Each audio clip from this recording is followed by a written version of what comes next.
2024 সালের এইচএসসি শিক্ষার্থী বন্ধুরা, তোমাদের এইচএসসির রেজাল্টটা কীভাবে তৈরি হবে তোমাদের অনেকের অনেক চাওয়া। কেউ কেউ চাচ্ছ অনুষ্ঠিত হওয়া এইচএসসি পরীক্ষা, মানে যে কটা এইচএসসি পরীক্ষা হয়েছে তার উপরে ভিত্তি করে তোমাদের রেজাল্ট দেওয়া হোক।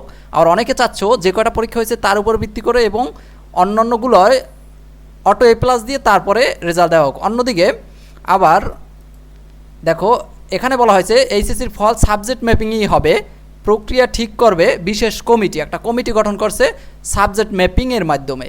এটাই বেশি জায়গায় নিউজ হয়েছে, দেখো সব জায়গায় যে এইচএসসির ফল হবে সাবজেক্ট ম্যাপিং। এখন সাবজেক্ট ম্যাপিং বিষয়টা কি, তোমার এসএসসির রেজাল্টের উপরে ভিত্তি করে তোমার রেজাল্টটি হবে। এখন তুমি একটা বিষয় দেখো, তোমার মনে করো এইচএসসির যে গ্রুপ সাবজেক্টগুলো আছে, ধরো 3টে গ্রুপ সাবজেক্ট আছে, আমি একটা দিয়ে উদাহরণ দিচ্ছি। ধরো আর্টসের যে তোমার ইতিহাস আছে, ভূগোল আছে, পৌরনীতি আছে, এই 3টার তোমার 4 পয়েন্ট করে আছে।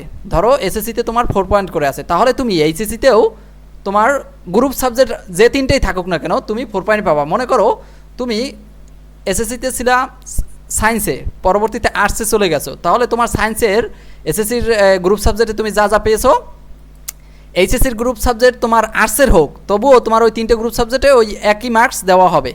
এটাই কিন্তু যাদের কম রেজাল্ট আছে এসএসসিতে তাদের কিন্তু অনেক বড় লস হয়ে যাচ্ছে। ঠিক আছে, বিষয়টা বোঝার চেষ্টা করো।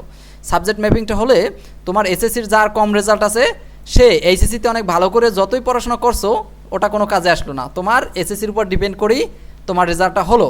তার মানে তুমি কিন্তু ওখান থেকে একটা ধরা খাইয়ে গেলা, তোমার লস হয়ে গেল। আর যাদের এসএসসিতে রেজাল্টটা ভালো আছে তারা অনেকে এখন খুশি। কারণ কি, কারণ তাদের কিন্তু এইচএসসিতেও এখন ভালো একটা রেজাল্ট হবে। এখন যাদের বেশি ছিল এসএসসিতে তারা তো এমনিতে একটা ব্রিলিয়ান্ট স্টুডেন্ট, তারা এইচএসসিতেও অটোমেটিকভাবে ভালো পাইতো। এখন লস হয়েছে কাদের? লস হয়েছে একটু যারা মোটামুটি কোয়ালিটির স্টুডেন্ট, যারা পড়াশোনা এসএসসির সময় ভালো করে করতে পারো নাই, তাদের লস হয়েছে বেশি। এখন সবচাইতে সবার ভালো হতো কোনটা জানো? আমি আগে থেকেই বলছিলাম, সেই ক্রাইটেরিয়াটাও দেখাইছি আমার এই ভিডিওতে, মানে এই চ্যানেলে ভিডিও আছে দেওয়া, সেটা বলছিলাম এই কথাটা, এটাই আমার কথা ছিল প্রথমে, সেটা নিয়েই পরবর্তীতে শিক্ষার্থীরা দাবি তুলেছে, পরে এখানে একটা নিউজও হয়েছে। দেখো, অনুষ্ঠিত হওয়া যে এইচএসসি পরীক্ষাগুলো যে কটা তোমাদের হয়ে গেছে, ধরো আইসিটি হয়েছে, বাংলা ইংলিশ হয়েছে, সেইগুলোয় তুমি যেটা পেয়েছো সেইটাই মার্কস দেওয়া হোক। আর বাকিগুলোয়, অর্থাৎ যে কটা হয় নাই ওই কটায় অটো প্লাস দিয়ে তারপরে কিন্তু তোমাদের একটা রেজাল্ট কাউন্ট করে তারপরে তোমাদের রেজাল্টটা দিলে অনেকেরই সুবিধা হতো। এ প্লাস না পাইলেও তুমি 4.5 পয়েন্ট পাইতে, 4.50 পাইয়ে যাইতে ইজিলি, সবারই কিন্তু এটা ভালো হতো। তার মানে তোমার দুয়োটাই সমান রাখা একটা হিসাব হতো। এখন কিন্তু শুধু এসএসসির উপর ডিপেন্ড।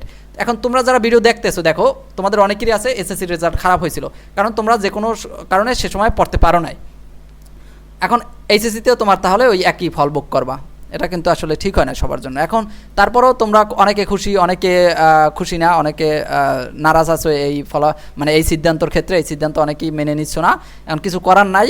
এখন দেখো পরবর্তীতে কি হয়, সবার জন্য শুভকামনা রইল। এখন দেখি সবার রেজাল্ট কেমন হয়। এখন রেজাল্টের পর আরেকটা বিষয় বলে রাখি, এখন পর্যন্ত কিন্তু মেনে নেয় না, এখন আবার শিক্ষার্থীরা নতুন দাবি করছে। সেটা আমি যেটা বলেছি যে কটা পরীক্ষা হয়েছে এখানে দেখো অনুষ্ঠিত হওয়া এইচএসসি পরীক্ষা ও আগের ফলের ভিত্তিতে মূল্যায়ন করা হোক।